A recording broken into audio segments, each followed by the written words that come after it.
Aula 42 do curso de Desenvolvimento Orientado a Componentes com o ML, título Desenvolvimento de Software, etapa 7, foco na especificação funcional das interfaces dos componentes, agora tratando parte 2. Né? Então, continuamos com a etapa 7, nosso foco na subetapa 7.3, especificação funcional das interfaces dos componentes. Tá? Na parte 1 dessa aula, nós focamos o quê? A construção do diagrama de casos de uso do componente, que contém as operações, resume as operações requeridas, fornecidas e os portos, e fomos para o detalhamento de cada uma das operações, que é feito com diagrama de atividades. Então, nosso foco na primeira parte foi o quê? Produzir o diagrama de atividades das operações fornecidas pelo componente. E lá eu dizia, olha, operações requeridas vamos tratar na segunda parte, que é agora. Então, o nosso foco agora nas operações requeridas. Bom, primeiro ponto. Quando nós falamos de um programa orientado a componentes e nós pensamos que nós temos uma operação fornecida por um componente, significa que essa operação ela vai ser requerida por um outro componente ou por outros componentes. Então, aquela história, fornecida de um lado, requerida do outro. Então, qual é a ideia de agora tratar a modelagem das operações requeridas? Bom, o primeiro ponto é que se eu já tenho modelada a operação fornecida, e essa operação fornecida que eu já tenho o diagrama de atividades, ela é requerida no outro lado da conexão, basta eu copiar o algoritmo que eu já produzi, não é isso? Muito bem. Então, na prática, eu tenho duas situações. Primeira situação, que eu resolvo com consulta a outras especificações de interface de componente. É o que? Olha, aqui no meu componente eu tenho uma operação requerida, eu quero modelar esta operação requerida. Puxa, mas essa operação requerida ela é fornecida e já está modelada na especificação de interface do outro componente. Muito bem, o que eu vou fazer? Eu vou copiar, eu vou importar aquilo que já está pronto. Agora observem que isso funciona, como o segundo ponto que eu coloco ali, no escopo de um programa. Se eu tenho um programa orientado a componentes, eu estou especificando os dois componentes conectados e eu especifiquei o que está fornecido do outro, muito bem, basta eu copiar, que é o requerido no outro lado da conexão. Muito bem.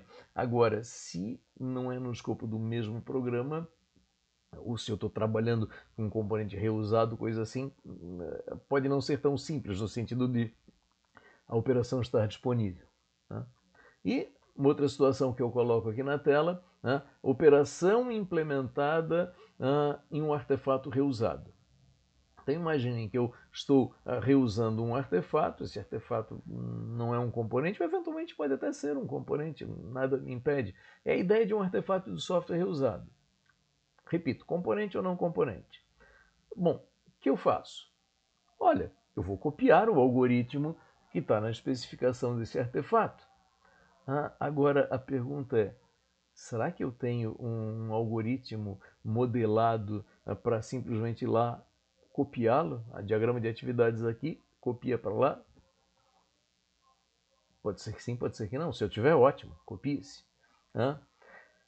Segunda possibilidade, olha, eu até não tenho o algoritmo, mas eu tenho a documentação, então a partir da documentação eu posso compreender esse artefato e a partir disso, penúltimo ponto colocado nessa tela, produzir a modelagem dessa operação requerida a partir das informações disponíveis.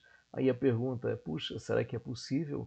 Será que eu tenho informações suficientes para produzir um algoritmo completo, confiável, digamos assim, sob novamente, comportamento externamente perceptível? E uma outra possibilidade, uma última possibilidade que eu coloco aqui na tela, é a ideia de não incluir o algoritmo da operação requerida. Eu digo, olha, aqui está a operação requerida, assinatura identificada na especificação, mas eu não vou colocar na minha modelagem o algoritmo da operação requerida. E aí? Quer dizer, qual é o, digamos, o prejuízo disso? Bom, pode ser que seja uma operação amplamente conhecida, tranquilo, não fará falta, digamos assim, todos os que trabalham com aquele aquele componente, ou naquele contexto conhecem, pode ser alguma coisa, algum algoritmo simples, do tipo pedir uma informação, a informação é recebida, ponto, né? Então eu posso até optar por não incluir o algoritmo da operação requerida na minha modelagem. Agora eu tenho que avaliar, digamos assim, qual é o tamanho do prejuízo dessa informação não estar na especificação da interface do meu componente. Muito bem. Outro ponto importante em relação... Bom, falamos das operações requeridas, basicamente a ideia de ou importa pronta, ou pega informações que me permita descrevê-la, ou, como última hipótese, não incluir a modelagem das operações requeridas, ok? Vamos para outras discussões em torno da especificação funcional. Então, um primeiro ponto, a questão da omissão de detalhes na hora da construção dos meus diagramas de atividades. Então, eu estou dizendo, olha, omissão de detalhes referentes à estrutura interna. Eu devo omitir detalhes referentes à estrutura interna. E aqui um dos exemplos do livro, o componente TTT Automatic Player. Então, observem que eu mostro aí um diagrama de atividades com dois procedimentos. Primeiro procedimento, definir o próximo lance de um jogo da velha e retornar esse lance, que é a instância da classe Move. Então, o que acontece? Eu estou dizendo o seguinte, olha, jogador automático, a partir deste estado aqui da partida, me retorne o seu lance. Qual lance você quer executar? Então, esse algoritmo diz que, olha, eu solicito, o jogador automático produz esse próximo lance, cria uma instância da classe Move e retorna essa instância, ponto. Vejam que procedimento simples. Eu solicito um lance, o jogador automático define esse lance, instancia uma classe e me manda. Agora, observe o que está colocado na nota ali associada ao primeiro procedimento. O lance deve ser tal que o jogador automático jamais perca uma partida. Opa, não é um lance qualquer do jogo da velha. É um lance estrategicamente definido para que o jogador automático jamais perca uma partida. Opa, então o algoritmo de definição desse lance não é um algoritmo simples. Só que o que acontece? O detalhamento do algoritmo dessa operação não me interessa. Isso é referente à estrutura interna desse componente TTT Automatic Player. O que me interessa é o comportamento externamente perceptível. E o que é o comportamento externamente perceptível? É que eu solicito um lance, passando o estado como parâmetro, e eu recebo esse lance. Ponto. É isso que me interessa. E aí o que acontece quando a gente pensa na complexidade dos algoritmos que nós estamos tratando por meio desses diagramas de atividades? Estou dizendo aí que a complexidade dos algoritmos ela é definida, aquela complexidade externamente perceptível, ela é definida essencialmente pela quantidade de operações requeridas. Se eu tenho um algoritmo com nenhuma operação requerida, como esse último que eu coloquei, puxa, ele parece ser um diagrama muito simples, mas não é. E aí eu tenho três situações que eu aí estou colocando. Primeira situação, algoritmos simples associados a operações internamente simples. Então eu vejo um algoritmo simples que internamente de fato é um algoritmo simples. Eu vejo algoritmos simples que são associados a operações internamente complexas.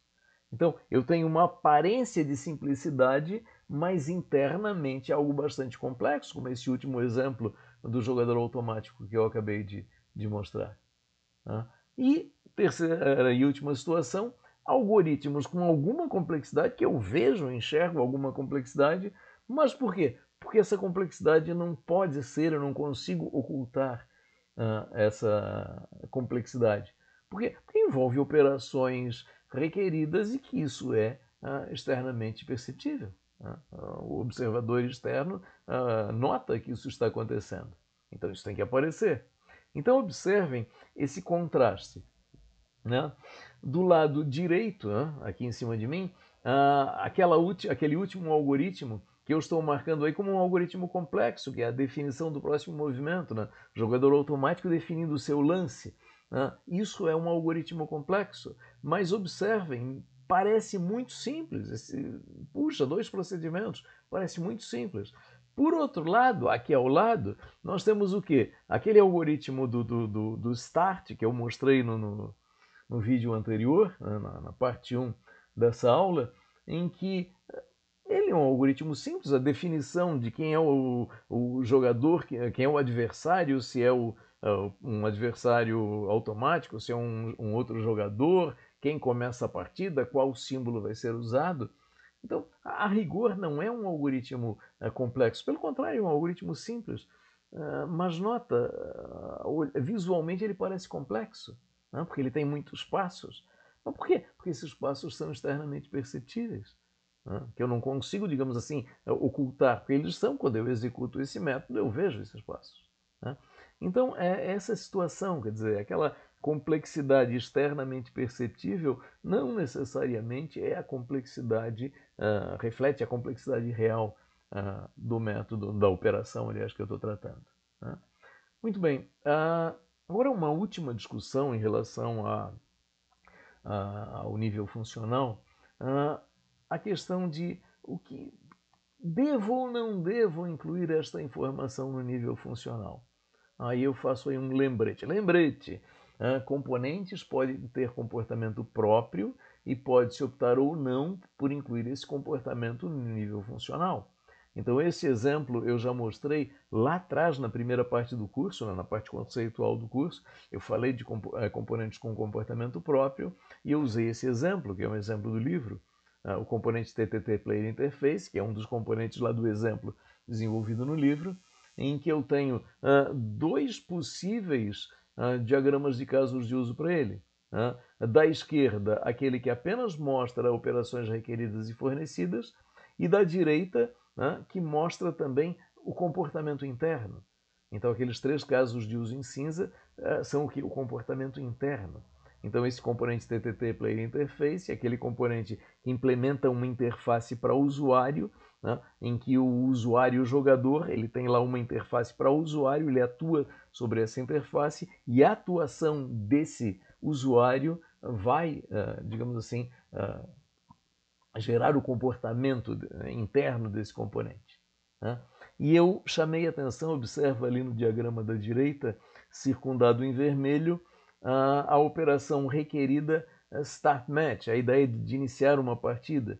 Quer dizer, ela é provocada por uma ação do usuário lá na sua interface de usuário. Então, a questão é possível tratar o nível funcional de uma forma ou de outra?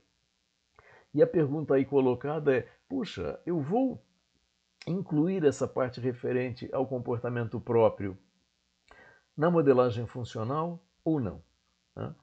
Então, observem, olhando esse mesmo exemplo ali do Start, o diagrama de cima, naturalmente, o diagrama de sequência, embaixo, o correspondente diagrama de atividades. Então, a primeira invocação é o comportamento próprio do componente. Então, ele leva aquela requisição de um início de partida com aquele comportamento interno, e quando eu tenho a segunda invocação no diagrama de sequência, aí sim eu tenho a invocação de um componente para outro. Agora, o ponto é, coloco isso no nível funcional ou não coloco? Posso detalhar essa operação referente ao comportamento interno no nível funcional ou não? É uma escolha. Agora, aqui a grande questão é, veja, a modelagem da interface do componente, ela pode ser usada para 2 finalidades distintas. Primeiro, subsidiar o desenvolvimento do componente. Aí eu digo o seguinte, olha, se eu estou fazendo a modelagem funcional para subsidiar o desenvolvimento do componente, para entregar para alguém produzir o componente, digo, puxa, aí nesse caso é interessante sim especificar o comportamento próprio. Porque quem vai receber essa especificação vai precisar fazer isso, vai precisar entender isso. Agora, por outro lado, se a minha finalidade, a segunda colocada aí na tela, é ensinar como usar o componente, aí eu digo, olha, aí nesse caso talvez seja interessante eu não especificar esse comportamento próprio. Me ater a operações requeridas e fornecidas, não incluir esse comportamento próprio no nível funcional. No fundo, a grande questão é a questão colocada no final. Para que eu quero a modelagem? Para que serve essa modelagem? E aí eu vou avaliar no meu contexto se eu vou achar interessante ou não incluir o comportamento próprio no nível funcional do componente ou não. A questão é, não é errado incluir, não é errado deixar de incluir. É uma escolha que eu preciso fazer na definição da especificação da interface do componente. Muito bem. E aí, com isso, nós encerramos, vejam lá, a etapa 7. Chegamos ao final da subetapa 7, a especificação funcional das interfaces. Então, começamos com a especificação sintática, passamos pela especificação comportamental, finalizamos com a especificação funcional. E aqui eu quero abrir um parênteses. A princípio, eu falei lá na primeira parte do curso, que olha, a gente pode pensar em ter uma equipe de desenvolvimento trabalhando na especificação do software orientado a componentes, e depois, quando nós definimos os nossos componentes, quando nós passarmos para a próxima parte, o passo 8, ali circundado em azul, desenvolvimento dos componentes, olha aí, nós distribuímos os componentes entre equipes de desenvolvimento. Eu posso, por exemplo, para cada componente, designar uma equipe de desenvolvimento que vai trabalhar naquele componente. Perfeito. Agora, o que eu quero chamar a atenção é o seguinte. Quando nós tratamos a etapa 7, nós estamos trabalhando sobre a especificação do componente, principalmente na especificação sintática. Na especificação sintática, nós fazemos um ping-pong, uma ida e volta entre a especificação do programa e a especificação do componente. Nós ficamos produzindo informação em uma e levando para outra. Então, nesse ponto, eu diria, não, aqui é importante, digamos assim, a equipe que está modelando o software orientado a componentes definir a especificação sintática dos componentes, porque na prática a especificação sintática dos componentes vai fazer parte da especificação do software. Agora, no nível funcional que nós vimos agora nessa aula, estamos terminando, e no comportamental que nós vimos antes, comportamental, as máquinas de estado, a rigor nós podemos pensar em passar essas duas subetapas, essas duas últimas subetapas, lá para as equipes que trabalharão nos componentes. Claro, vai precisar de alguma interação para eventuais modificações na especificação do software, mas dá para pensar em fazer isso, principalmente se eu estiver trabalhando num software com muitos componentes e eu ter que adiar a atuação das equipes que desenvolverão componentes só para a oitava etapa. Então eu posso pensar sim em delegar as especificações comportamental e funcional dos componentes para as equipes que trabalharão no desenvolvimento desses componentes. Isso é alguma coisa, digamos assim, que pode ser pensada. Agora o ponto é, próximo vídeo nós praticaremos a especificação funcional de componentes, das interfaces dos componentes, e após isso passamos para a próxima etapa, etapa 8, circundada em azul, que na verdade é uma outra metodologia. Nós passaremos na apresentação na próxima aula de apresentação da metodologia, sairemos da metodologia de desenvolvimento de software orientado a componentes e passaremos a trabalhar na metodologia de desenvolvimento de componentes com todas as suas etapas, ok?